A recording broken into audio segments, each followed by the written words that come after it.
ನಮಸ್ತೆ. ನಾನು ನಿಮ್ಮ Pushpanjali. Welcome back to my channel. ಇವತ್ತು ಭಾನುವಾರ ಶ್ರೀರಾಮ ನವಮಿ ಹಬ್ಬ ಇದೆ.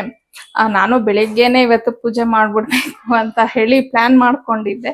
ಆದ್ರೆ ನಿನ್ನೆ ಸ್ವಲ್ಪ ಮೂವಿ ನೋಡ್ಕೊಂಡು ನನಗೆ ನೈಟ್ ಕಿಚನ್ ಎಲ್ಲ ಕ್ಲೀನ್ ಮಾಡ್ಕೊಳಕ್ ಆಗ್ಲೇ ಇಲ್ಲ, ಹಂಗೆ ಬಿಟ್ಬಿಟ್ಟಿದ್ದೆ.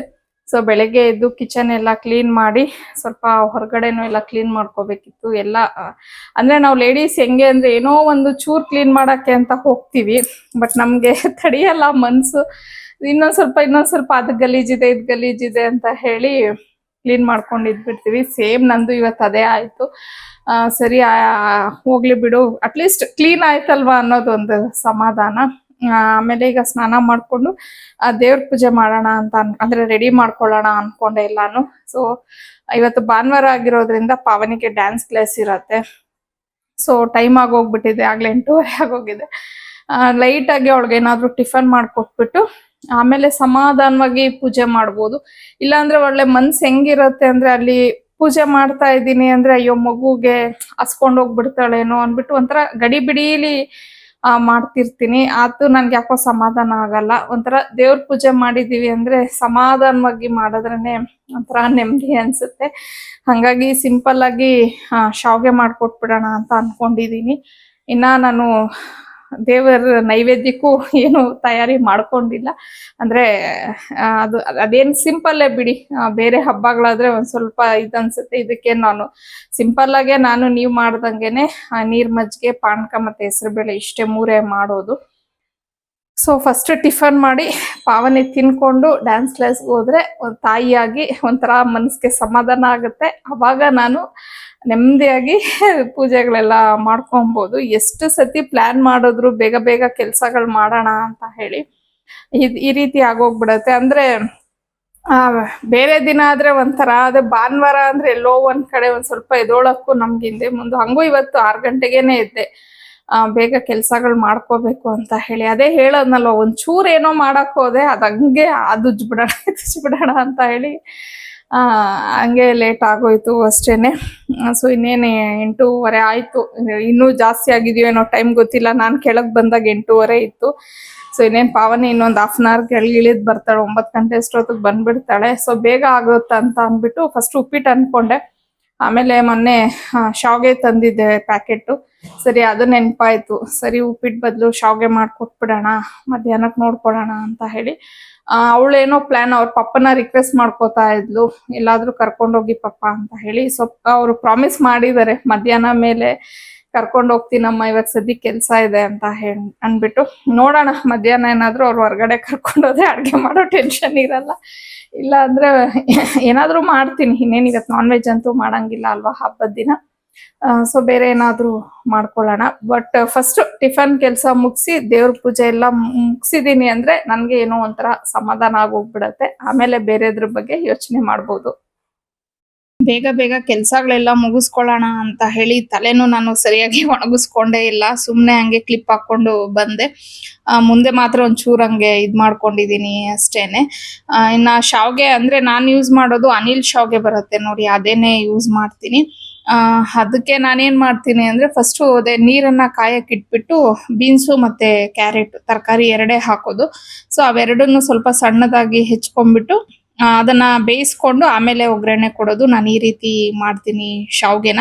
ಅಂದ್ರೆ ನನ್ಗೆ ಈ ರೀತಿ ಮಾಡಿದ್ರೆ ಸ್ವಲ್ಪ ಇಷ್ಟ ಆಗತ್ತೆ. ಅಂದ್ರೆ ಡೈರೆಕ್ಟ್ ತರಕಾರಿ ಎಲ್ಲಾನು ನಾವು ಫ್ರೈ ಮಾಡ್ಕೊಂಡು ನೀರ್ ಹಾಕಿ ಅದಕ್ಕೆ ಶಾವ್ಗೆ ಹಾಕಿ ಮಾಡಿದ್ರೆ ಅದ್ ಯಾಕೋ ಅದು ನನ್ಗೆ ಅಷ್ಟೊಂದು ಲೈಕ್ ಆಗೋದಿಲ್ಲ.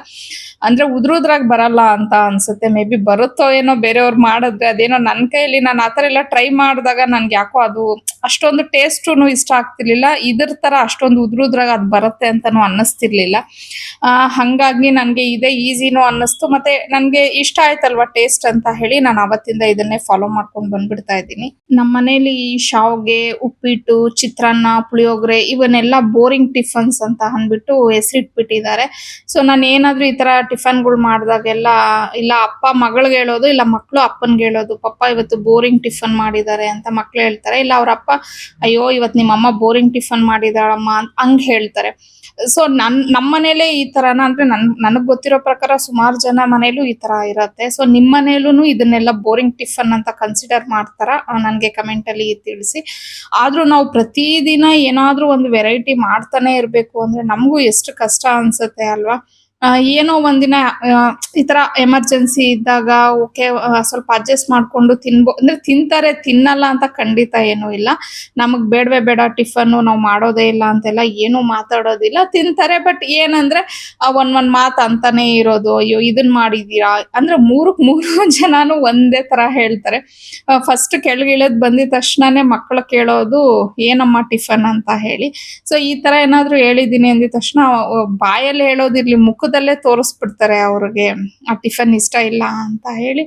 ನಾನು ಹಂಗೆ ಯೋಚನೆ ಮಾಡ್ತಿರ್ತೀನಿ, ಇನ್ನು ಎಷ್ಟು ತರ ಟಿಫನ್ಗಳನ್ನ ನಾವು ಕಂಡಿಡಿಯಕ್ ಆಗುತ್ತೆ ಅಂತ ಹೇಳಿ. ಈಗ ಹೊಸ ವೆರೈಟೀಸ್ ನಾವೇನಾದ್ರೂ ಮಾಡಿದೀವಿ ಅಂದ್ರೆ ಅದು ಯಾವತ್ತೋ ಒಂದಿನ ಮಾಡಿದ್ರೆ ಚೆನ್ನಾಗಿರತ್ತೆ. ಬಟ್ ರೆಗ್ಯುಲರ್ ಆಗಿ ನಮ್ಮ ಮನೆಗಳಲ್ಲಿ ನಾವ್ ಏನು ಚಿಕ್ಕ ವಯಸ್ಸಿಂದ ತಿನ್ಕೊಂಡ್ ಬಂದಿರ್ತೀವೋ ಅದೇ ಅಲ್ವಾ ಒಂಥರ ನಮಗೂ ಕಂಫರ್ಟೇಬಲ್, ಮತ್ತೆ ನಮಗ್ ತಿನ್ನಕ್ಕೂ ಅದು ಒಂಥರ ಇಷ್ಟ ಆಗತ್ತೆ. ನಾನ್ ಹಂಗ್ ಯೋಚನೆ ಮಾಡ್ತೀನಿ. ಸೊ ಅವಾಗ್ಲೇ ಹೇಳ್ದಂಗೆ ನಿಮ್ ಮನೇಲೂನು ಈ ತರ ಎಲ್ಲ ಟಿಫನ್ಗಳು ಮಾಡಿದ್ರೆ ಬೋರಿಂಗ್ ಟಿಫನ್ ಅಂತ ಹೇಳ್ಬಿಟ್ಟು ಹೇಳ್ತಾರ? ನನ್ಗೆ ಕಮೆಂಟ್ ಅಲ್ಲಿ ತಿಳಿಸಿ. ಆಗ್ಲೇ ನಾನು ಬಿಸಿ ನೀರ್ನ ಕಾಯಕ್ ಇಟ್ಟಿದ್ನಲ್ವಾ, ಸೊ ಅದು ಚೆನ್ನಾಗಿ ಕಾದಿತ್ತು. ಸೊ ಬೀನ್ಸು ಕ್ಯಾರೆಟ್ ಹಾಕ್ಬಿಟ್ಟು ಅದು ಒಂದು ಸ್ವಲ್ಪ ಬೆಂದಿದೆ ಅಂತ ಅಂದಾಗ ಆಮೇಲೆ ನಾನು ಶಾವ್ಗೆನ ಹಾಕ್ದೆ. ಮತ್ತೆ ರುಚಿಗೆ ಎಷ್ಟು ಬೇಕೋ ಅಷ್ಟು ಉಪ್ಪನ್ನ ಹಾಕ್ಬಿಟ್ಟು ಆ ಶಾವ್ಗೆ ಹಾಕದ್ಮೇಲೆ ನಾನು ಜಾಸ್ತಿ ಹೊತ್ತು ಬೇಯಿಸಕ್ ಹೋಗೋದಿಲ್ಲ. ಒಂದ್ 3 ನಿಂದ 4 ನಿಮಿಷ ಬಿಟ್ಟಿರ್ತೀನಿ, ಹಂಗೆ ಆಫ್ ಮಾಡ್ಬಿಡ್ತೀನಿ. ಮತ್ತೆ ಅದೇ ಬಿಸಿ ನೀರಲ್ಲೇ ಇರತ್ತಲ್ವಾ, ಸೊ ಅದು ಶಾವ್ಗೆ ಮೆತ್ತಗೆ ಆಗುತ್ತೆ ಅಂತ ಹೇಳಿ. ಆಮೇಲೆ ಈ ಕಡೆ ಒಗ್ಗರಣೆಗೆ ಬಂದು ಸಾಸಿವೆ, ಕರಿಬೇವು, ಸಣ್ಣದಾಗಿ ಹೆಚ್ಚಿರುವಂತ ಹಸಿಮೆಣಸಿನಕಾಯಿ, ಹಾಗೆ ಕಡಲೆಬೇಳೆ ಮತ್ತೆ ಈರುಳ್ಳಿನ ಹಾಕೋತಾ ಇದ್ದೀನಿ. ನಾನ್ ಈ ತರ ಶಾವ್ಗೆ ಎಲ್ಲ ಮಾಡಿದಾಗ ಕಡಲೆ ಬೀಜ ಆ ತರ ಎಲ್ಲ ಏನು ಹಾಕೋದಿಲ್ಲ. ಬಟ್ ನನ್ಗೆ ಕಡಲೆಬೇಳೆ ಸ್ವಲ್ಪ ಜಾಸ್ತಿ ಇರಬೇಕು, ನನಗ್ ತುಂಬಾ ಇಷ್ಟ ಆಗತ್ತೆ ತಿನ್ನುವಾಗ ಅಲ್ಲಲ್ಲಿ ಕಡಲೆಬೇಳೆ ಸಿಕ್ಕಿದ್ರೆ. ಸೊ ನಾನ್ ಸ್ವಲ್ಪ ಅದನ್ನ ಜಾಸ್ತಿನೇ ಹಾಕ್ತೀನಿ. ಸೊ ಇನ್ನು ಅದೆಲ್ಲ ಸ್ವಲ್ಪ ಫ್ರೈ ಆದ್ಮೇಲೆ ಅದಕ್ಕೆ ರುಚಿಗೆ ತಕ್ಕಷ್ಟು ಉಪ್ಪನ್ನ ಹಾಕಿ, ಇನ್ನ ನಾನೇನು ಶಾವ್ಗೆ ತರಕಾರಿ ಬೇಯಿಸಿ ಇಟ್ಕೊಂಡಿದ್ನಲ್ವಾ ಅದನ್ನ ಇದಕ್ಕೆ ಹಾಕ್ಬಿಟ್ಟು ಲಾಸ್ಟ್ ಅಲ್ಲಿ ಕಾಯಿ ತುರಿ ಮತ್ತೆ ಸ್ವಲ್ಪ ಕೊತ್ತಂಬರಿ ಸೊಪ್ಪನ್ನ ಹಾಕಿದ್ರೆ ಶಾವ್ಗೆ ಅನ್ನೋದು ರೆಡಿ ಆಗುತ್ತೆ. ತುಂಬಾನೇ ಈಸಿ ರೆಸಿಪಿ, ಮತ್ತೆ ನನಗ್ ಫೇವ್ರೇಟ್ ಇದು. ಅದೇ ಹೇಳೋದ್, ನನ್ನ ಮನೇಲಿ ಇಷ್ಟ ಪಡೋದಿಲ್ಲ, ಬಟ್ ಯಾವಾಗಾದ್ರೂ ಒಂದ್ಸತಿ 2 ತಿಂಗಳಿಗೆ ಒಂದ್ಸತಿ ಆತರ ಮಾಡ್ಕೊಂತೀನಿ. ಇವತ್ತು ಹೆಲ್ದಿ ಡ್ರಿಂಕ್ ಎಲ್ಲ ಏನೋ ಮಾಡಕ್ ಹೋಗ್ಲಿಲ್ಲ. ಪಾವನಿ ಒಂದು ಜಿಂಜರ್ ಶಾಟ್ಸ್ ಅಂತ ಹೇಳಿ ಮಾಡಿಟ್ಕೊಂಡಿರ್ತಾಳೆ. ಇದರ ರೆಸಿಪಿ ನಾನು ಆಲ್ರೆಡಿ ಹಾಕಿದ್ದೀನಿ. ಸೊ ಅದನ್ನೇನೆ ಹಾಕ್ಕೊಟ್ಟೆ ಅವಳಿಗೆ. ಇನ್ನು ಅವಳು ಟಿಫನ್ ಮಾಡ್ಬಿಟ್ಟು ಡ್ಯಾನ್ಸ್ ಕ್ಲಾಸ್ಗೆ ಹೋದ್ಲು. ಇವಾಗ ಸೀನಿಯರ್ ಎಕ್ಸಾಮ್ ಬೇರೆ ಕಟ್ಟಿದಾಳಲ್ವಾ, ಹಂಗಾಗಿ ಸ್ವಲ್ಪ ಕ್ಲಾಸ್ ಎಕ್ಸ್ಟ್ರಾನೇ ಇರತ್ತೆ ಅವಳಿಗೆ. ಮೇ ಬಿ ಲೇಟಾಗಿ ಬರ್ತೀನಮ್ಮ ಅಂತ ಅಂದ್ಬಿಟ್ಟು ಹೇಳ್ತಾ ಇದ್ಲು. ಅಂದ್ರೆ ಈಗ ಥಿಯರಿ ಕ್ಲಾಸಸ್ಗೆ ಅವಳಿಗೆ ಅಂದ್ರೆ ಎಕ್ಸಾಮ್ಸ್, ಡ್ಯಾನ್ಸ್ ಕ್ಲಾಸಲ್ಲೇ ಟೆಸ್ಟ್ ಎಕ್ಸಾಮ್ಸ್ ಈ ಥರ ಕಂಡಕ್ಟ್ ಮಾಡ್ತಾ ಇದ್ದಾರೆ. ಮೇ ಬಿ ಮೇ ಮಂತಲ್ಲೇನೋ ಅವಳಿಗೆ ಎಕ್ಸಾಮ್ಸ್ ಏನೋ ಇರತ್ತಂತೆ. ಹಂಗಾಗಿ ಅವರು ಎವ್ರಿ ವೀಕ್ ಅಂದ್ರೆ ಇವಾಗ ಜಸ್ಟ್ ವಾರಕ್ಕೆ ಒಂದ್ಸತಿ ಹಂಗೆ ಮಾತ್ರ ಟೆಸ್ಟ್ ಎಕ್ಸಾಮ್ಸ್ನ ಕೊಡ್ತಿದ್ದಾರೆ. ಮೇ ಬಿ ಇನ್ನು ಡೇಟ್ ಹತ್ರ ಬರ್ತಾ ಇದ್ದಂಗೆನೆ ಡೈಲಿ ಕರೆಸ್ಕೋತಾರೆ ಡ್ಯಾನ್ಸ್ ಕ್ಲಾಸ್ಗೆ. ಹಾಗಾಗಿ ಇನ್ಮೇಲೆ ಸ್ವಲ್ಪ ಪಾವನಿ ಬ್ಯುಸಿ ಆಗ್ಬೋದು ಪಾಪ ಅವಳ ಡ್ಯಾನ್ಸ್ ಇದರಲ್ಲಿ. ಬಟ್ ಏನಂದ್ರೆ ನನಗೊಂದು ಖುಷಿ, ಸ್ಟಾರ್ಟಿಂಗಲ್ಲೇ ಅವಳದು ಸೀನಿಯರ್ ಎಕ್ಸಾಮ್ ಮುಗಿಸ್ಕೊಂಡ್ಬಿಟ್ರೆ ಸೆಕೆಂಡ್ PU ಬೋರ್ಡ್ ಎಕ್ಸಾಮ್ಸ್ ಇರತ್ತಲ್ವಾ, ಅವಾಗ ಅವಳಿಗೆ ಸ್ವಲ್ಪ ಈಸಿ ಆಗತ್ತೆ ಅಂತ ಹೇಳಿ ನಾನು ಅದೇ ಅನ್ಕೋತಾ ಇರ್ತೀನಿ. ಹಂಗಾಗಿನೇ ಈ ಸತಿ ಅವರು ಕಟ್ತೀವಿ ಅಂತಂದಾಗ ನಾನು ಕಟ್ಟಿ ಮುಗಿಸ್ಕೊಂಡ್ಬಿಡ್ರಮ್ಮ, ನೆಕ್ಸ್ಟ್ ಇಯರ್ ಹೆಂಗಿರುತ್ತೋ ಏನೋ ಹೇಳೋಕ್ಕಾಗಲ್ಲ. ಈಗ ನಿಮಗೆ ಕರೆಕ್ಟ್ ಆಗಿದೆ ಅಂತ ಅಂದ್ಬಿಟ್ಟು ಹೇಳಿದೆ. ಆಕ್ಚುಲಿ ಪಾವನಿ ಮತ್ತೆ ಹನಿ ಇಬ್ರು ಕಟ್ಟಿದ್ದಾರೆ ಸೀನಿಯರ್ ಎಕ್ಸಾಮ್ಸು. ಸೊ ಅದ್ರದ್ದು ನಿಯರ್ ಬಂದಾಗ್ಲೂ ನಾನು ನಿಮ್ಮ ಜೊತೆ ಎಲ್ಲ ಶೇರ್ ಮಾಡ್ಕೋತೀನಿ ಯಾವ್ಯಾವ ಥರ ಇದೆ ಇವ್ರದ್ದು ಎಕ್ಸಾಮ್ಸ್ದು ಡೀಟೇಲ್ಸ್ ಎಲ್ಲ ಏನೇನು ಅಂತ ಹೇಳಿ. ಪಾವನಿ ಡ್ಯಾನ್ಸ್ ಕ್ಲಾಸ್ಗೆ ಹೋದ್ಮೇಲೆ ನಾನು ಪೂಜೆಗೆಲ್ಲ ರೆಡಿ ಮಾಡ್ಕೊಂಡೆ. ಇನ್ನು ಸಿಂಪಲ್ ಎಲ್ಲರೂ ಮಾಡೋ ಥರನೇ ಆಗಲೇ ಹೇಳ್ದಂಗೆ ಕೋಸಂಬರಿ, ಪಾನಕ ಮತ್ತೆ ಮಜ್ಜಿಗೆನ ಮಾಡಿ ದೇವ್ರಿಗೆ ನೈವೇದ್ಯಕ್ಕಿಟ್ಟು ಪೂಜೆ ಎಲ್ಲ ಮುಗಿಸ್ಕೊಂಡೆ. ಆಮೇಲೆ ನಮ್ಮನೆಯವ್ರು ಅವರು ಪೂಜೆ ಮಾಡಿ ಟಿಫನ್ ಮಾಡ್ಕೊಂಡು ಹೊರಟ್ರು.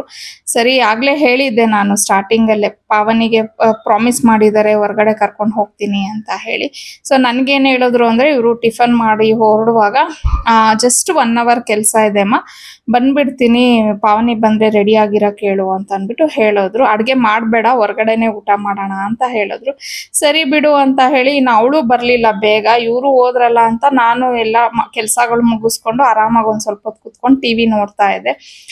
ಸರಿ 2 ಗಂಟೆ ಆಯಿತು, ಬರಲೇ ಇಲ್ಲ ಇವರು. ಏನು ಇಷ್ಟೊತ್ತಾದರೂ ಬರ್ಲಿಲ್ಲ ಅಂತ ಹೇಳಿ. ಇನ್ನ ಅವಾಗ ಪಾವನಿನೂ ಬಂದ್ಲು. ಅವಳು ಪಾಪ ಸ್ವಲ್ಪ ಹೊತ್ತು ಸಾಕಾಗಿತ್ತು ಅಲ್ವಾ, ಒಂದು ಹಾಫ್ ಅನ್ ಅವರ್ ರೆಸ್ಟ್ ಮಾಡ್ತೀನಿ ಅಂದ್ಲು. ಅಂದ್ರೆ ಅವಳು ಈಗ ಡ್ಯಾನ್ಸ್ ಕ್ಲಾಸ್ಗೆ ಹೋದ್ರೆ ಯೂಶಲಿ ತುಂಬಾನೇ ಬೆವ್ರಿ ಇರ್ತಾಳೆ. ಸೊ ಬಂದ ತಕ್ಷಣ ಅವಳು ಸ್ನಾನ ಮಾಡ್ಕೊಳಕ್ಕೆ ಹೋಗ್ತಾಳೆ. ಸರಿ ಸ್ನಾನ ಮಾಡ್ಕೊಂಡು ರೆಡಿ ಆಗ್ತೀನಮ್ಮ ಅಂತ ಹೇಳಿ ಅನ್ನೋ ಅಷ್ಟೊತ್ತಿಗೆ 2:20 ಇವ್ರು ಬರ್ಲೇ ಇಲ್ಲ. ಸರಿ ನಾವು ಊಟದ ಟೈಮ್ ಆಯ್ತಲ್ವಾ ಅಂತ ಹೇಳಿ ನನ್ಗಿದು ಒಂಥರ ನಿಜವಾಗ್ಲೂ ಅಭ್ಯಾಸ ಆಗೋಗ್ಬಿಟ್ಟಿದೆ.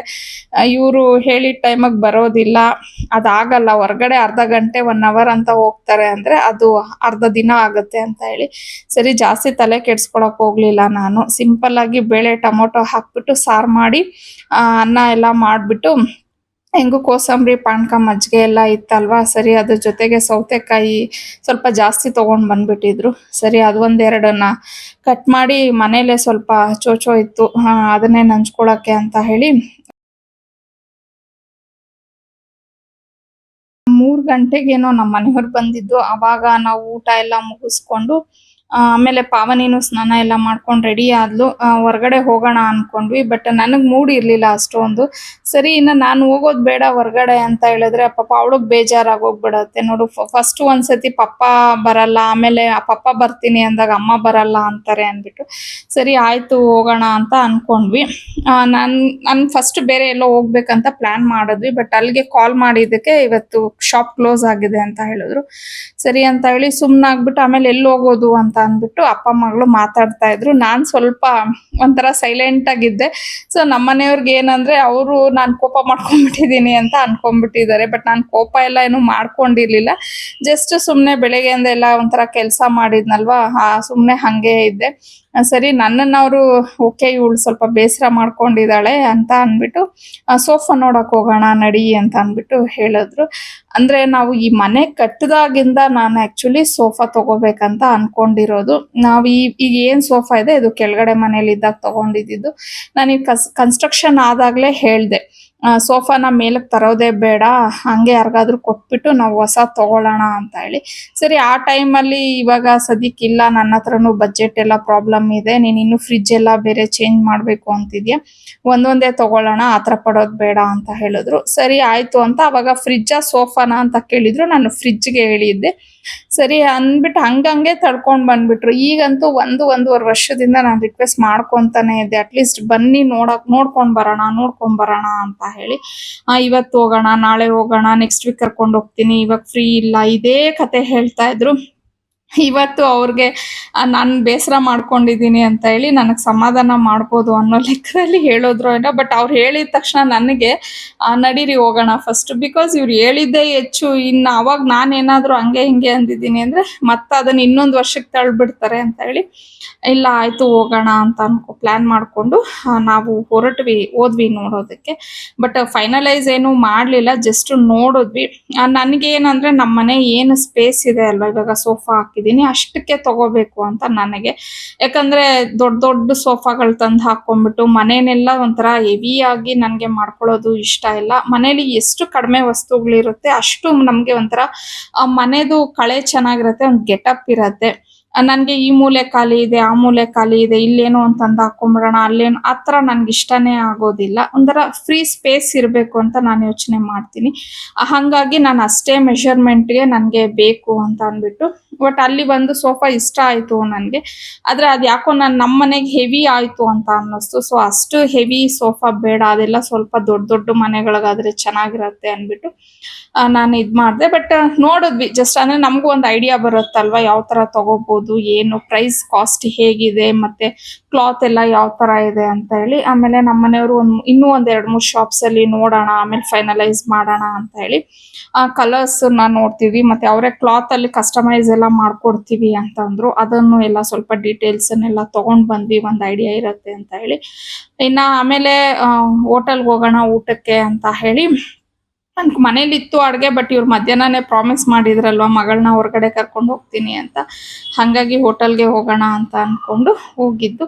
ಇನ್ನು ಇವತ್ತಿಗೆ ನಾನು ಈ ವ್ಲಾಗ್ನ ಇಲ್ಲಿಗೆ ಎಂಡ್ ಮಾಡ್ತಾ ಇದ್ದೀನಿ. ಐ ಹೋಪ್ ನಿಮಗೆ ಇಷ್ಟ ಆಗಿರುತ್ತೆ ಅನ್ಕೋತೀನಿ. ಇಷ್ಟ ಆಗಿದ್ರೆ ಪ್ಲೀಸ್ ಲೈಕ್ ಮಾಡಿ, ಶೇರ್ ಮಾಡಿ, ಕಮೆಂಟ್ ಮಾಡಿ. ಹಾಗೆ ಸಬ್ಸ್ಕ್ರೈಬ್ ಮಾಡ್ದಿರಾ ನೋಡ್ತಿದ್ರೆ ಸಬ್ಸ್ಕ್ರೈಬ್ ಮಾಡ್ಕೊಂಡು ನೋಡಿ ಅಂತ ಹೇಳ್ತಾ ಮತ್ತೊಂದು ವ್ಲಾಗಲ್ಲಿ ಭೇಟಿ ಆಗ್ತೀನಿ. ಅಲ್ಲಿವರೆಗೂ ಬಾಯ್, ಸಿ ಯು.